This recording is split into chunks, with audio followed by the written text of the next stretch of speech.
Hola, bienvenidos al capítulo 9.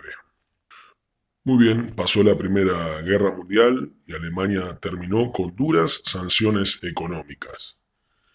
Para paliar esas duras sanciones económicas y reconstruir su país, necesitó créditos. El viejo negocio que hace mucho tiempo ya se venía gestando en el viejo continente, en Inglaterra, más precisamente. El olfato de estos hombres poderosos había logrado que ahora se situaran en Estados Unidos. Habían cruzado el Atlántico. Esas familias poderosas de Inglaterra, junto a algunas familias poderosas también de Estados Unidos, formaron la Fed. FED. Es la Reserva Federal de los Estados Unidos.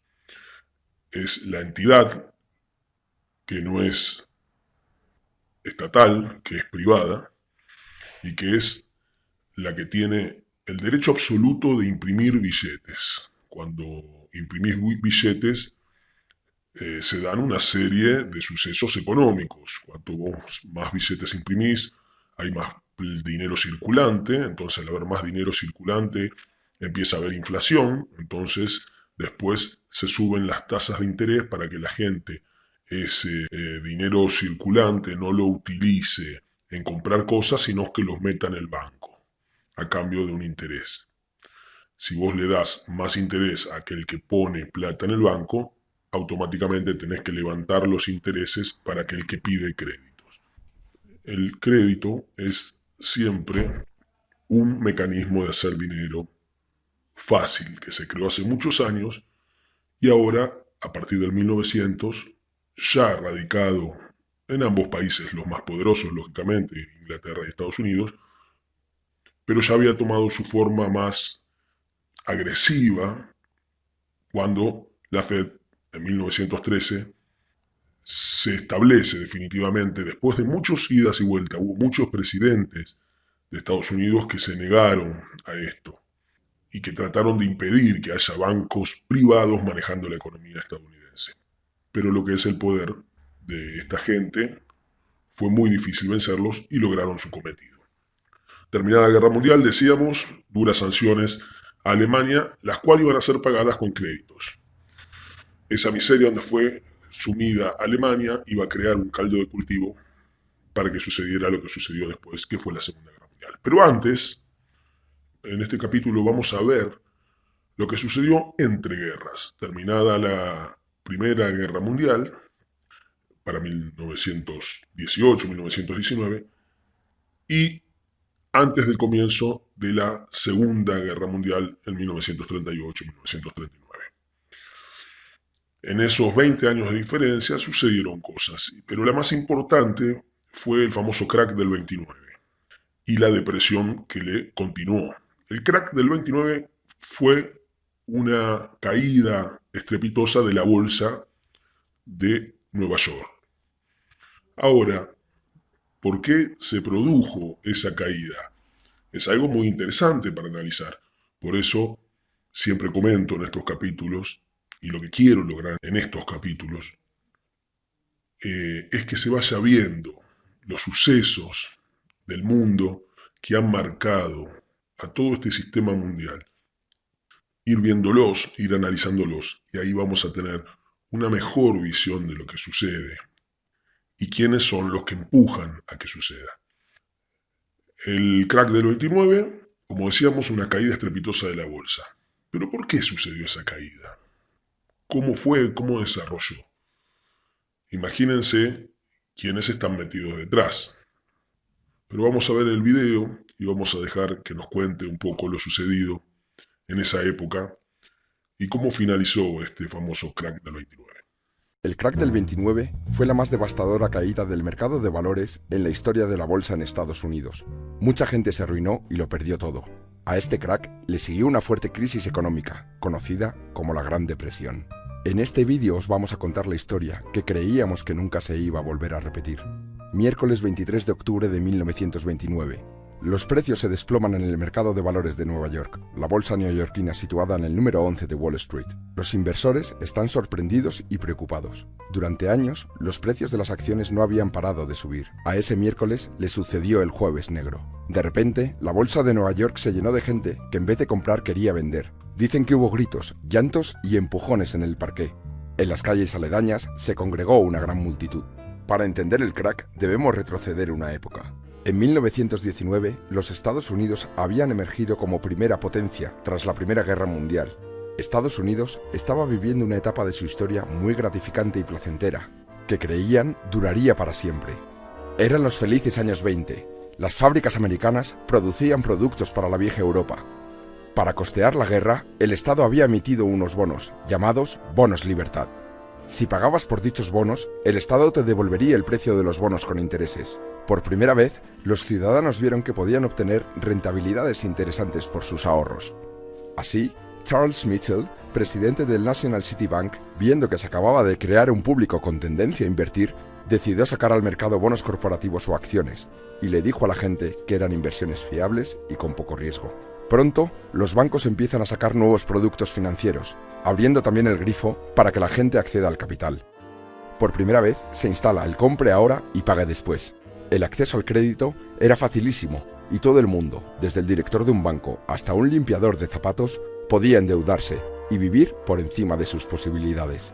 En esta expansión de crédito tuvo mucha culpa la recién creada Reserva Federal en 1922, bajando los tipos de interés a niveles históricamente bajos, hinchando una burbuja inflacionista e iniciando una borrachera bursátil. La bolsa, en aquel entonces, era un mercado en el que solo invertían expertos, muy restringido al público y se acomodaba como un mercado competitivo, rigiéndose a las leyes de oferta y demanda. En este punto, el mercado especulativo se abrió a todo el mundo. Todo el mundo quería su tajada. Mitchell abrió agencias de corretaje por todo el país.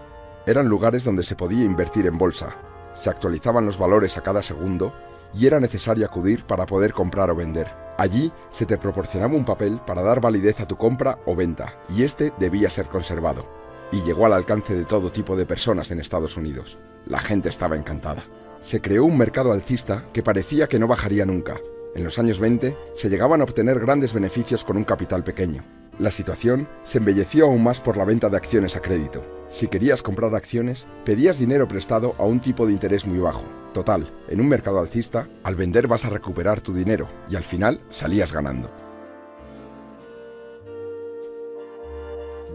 El mundo se endeudaba y las agencias permitían un apalancamiento 1:10, es decir, invertir una suma 10 veces superior a tu capital real. Se calcula que 2/3 partes de las acciones de Wall Street se compraban con dinero prestado. La bolsa sube o baja rigiéndose por la ley de la oferta y la demanda, es decir, de lo que la gente está dispuesta a pagar. Aquí la demanda crecía sin precedentes. En vista del gran beneficio que todo el mundo estaba obteniendo, la gente no le importaba cuánto pagar por las acciones, siempre y cuando subieran. Este exceso de demanda provocó que los valores creciesen y creciesen sin control. Fuese de la empresa que fuesen, no importaba por qué estaban subiendo, siempre subían.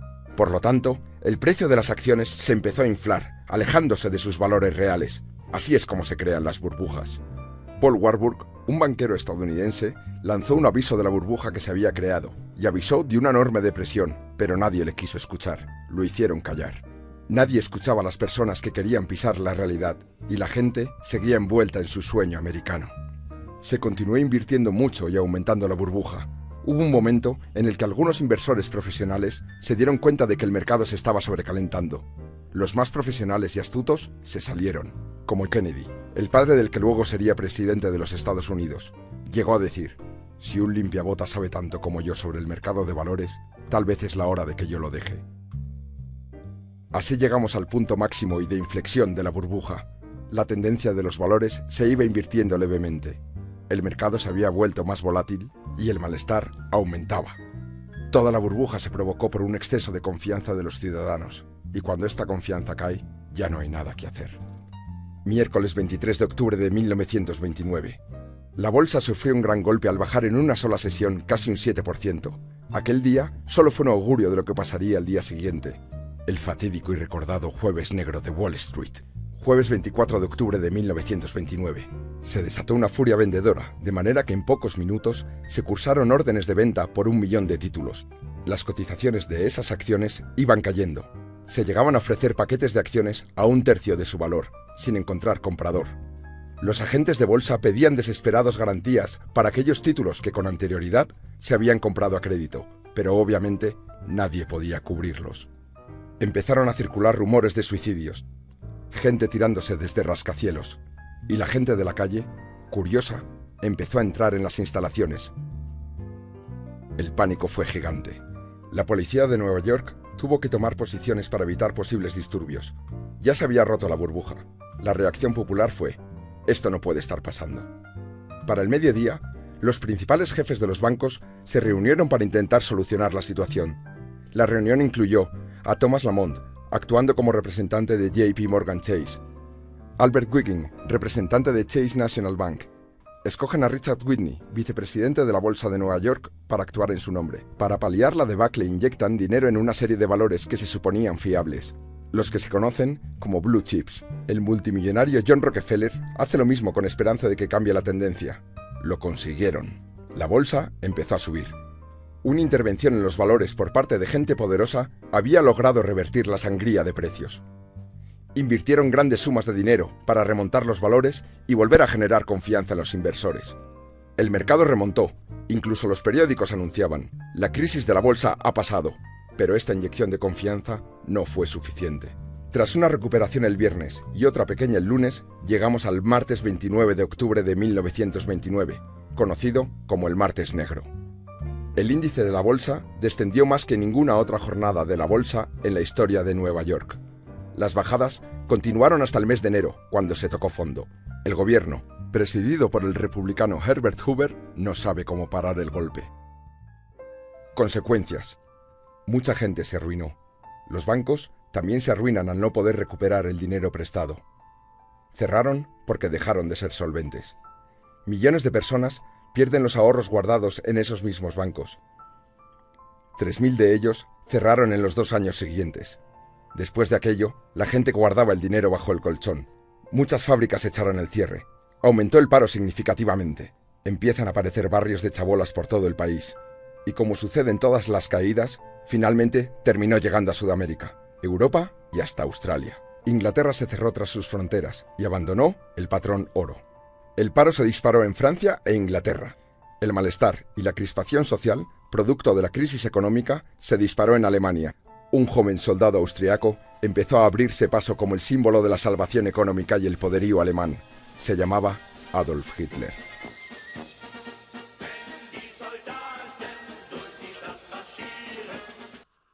Muy bien, me parece que está claro y no hace falta mucho resumen y explicación. A esta altura ya vamos entendiendo, creo, los que han llegado hasta el capítulo 9. ¿Qué había sucedido? El capital financiero, los poderosos, sobre todo, incluso lo dice en el video, que la Fed fue culpable de eso que sucedió, o culpable o por lo menos arengó, impulsó. ¿Qué sucedía? Tratándolo de resumir y explicar un poco más fácil. Vieron un gran negocio con la bolsa, pero no con la bolsa en sí. La bolsa servía de mentira o de excusa para que la gente tomara créditos. Ese era el verdadero negocio. La bolsa es algo muy complicado. Los valores de las empresas dentro de la bolsa suben y bajan. No siempre suben. Los profesionales, la gente que sabe, tiene mecanismos para saber, y aparte de mecanismos, mucha información, para saber si una empresa o si el valor de esa empresa va a subir dentro de la bolsa o a bajar. O si toda la bolsa puede tener una caída o si toda la bolsa puede tener una estrepitosa subida. Ellos saben porque se dedican a eso. ¿Pero qué hicieron? Empezaron a venderle la fantasía a la gente que la bolsa de valores era un método de hacer plata fácil.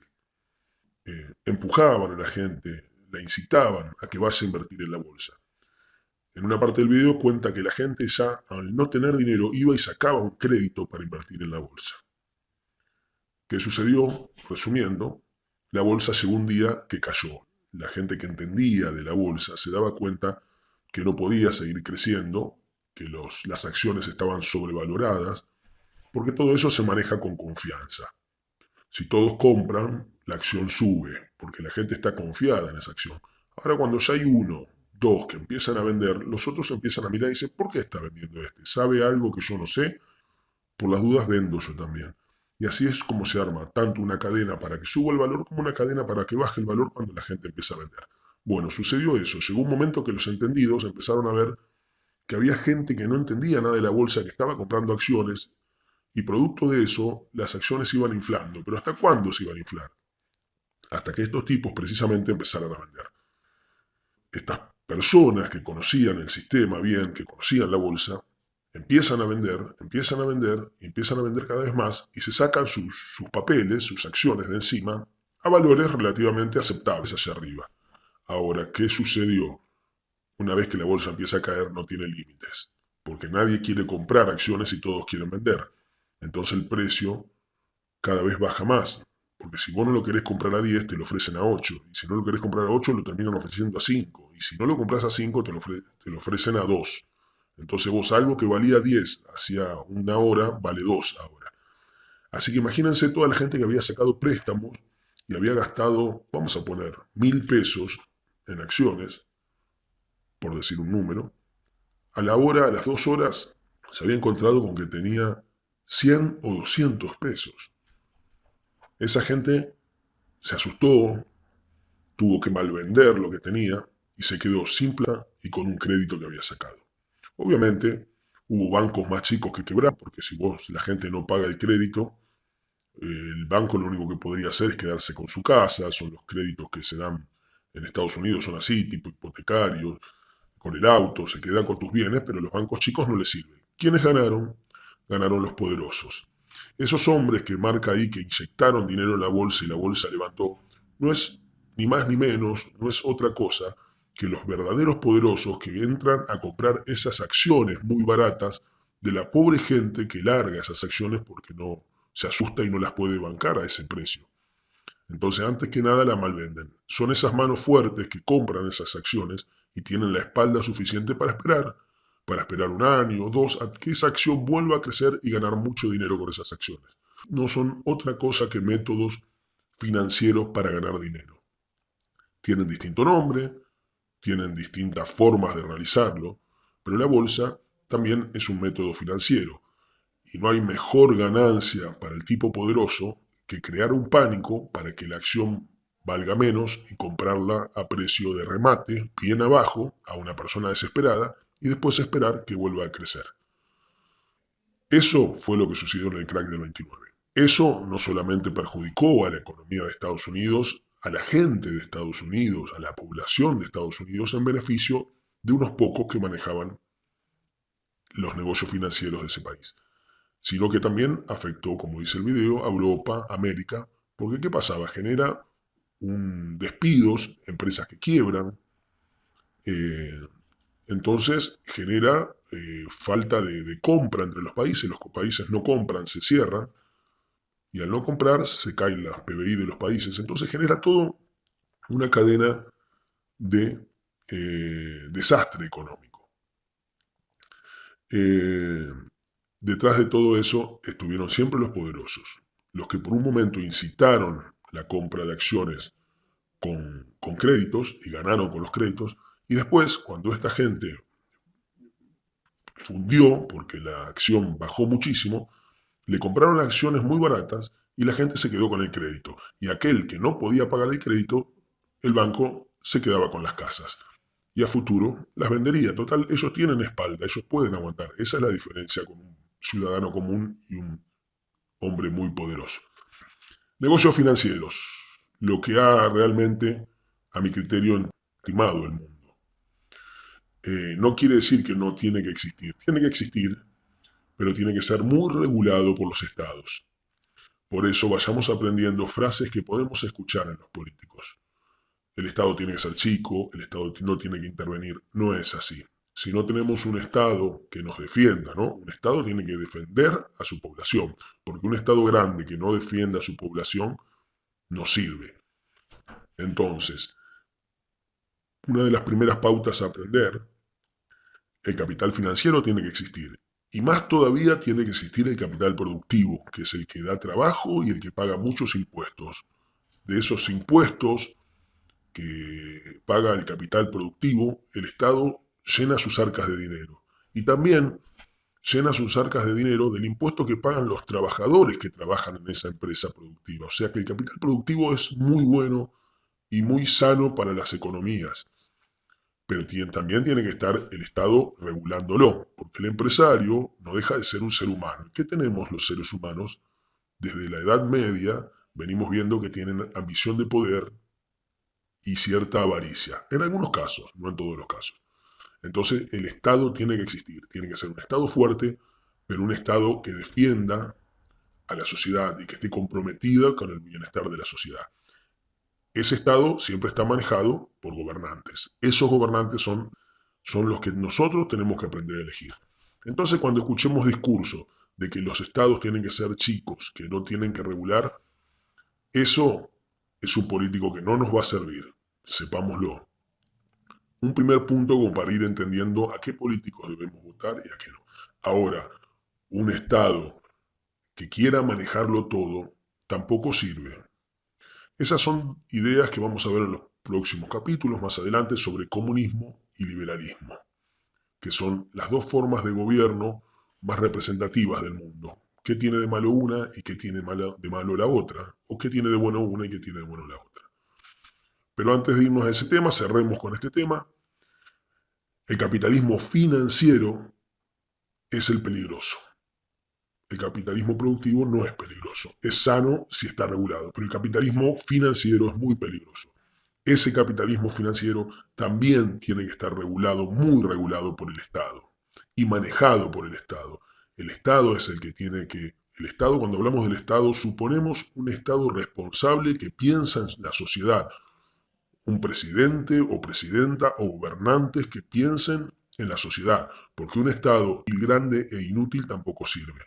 Entonces, tiene que existir el Estado, tiene que existir, pero tiene que ser un Estado que piense en la sociedad, que sirva para regular sobre todo este capital financiero despiadado que ha llegado a hacer cosas como impulsar guerras para luego tener la posibilidad de dar créditos.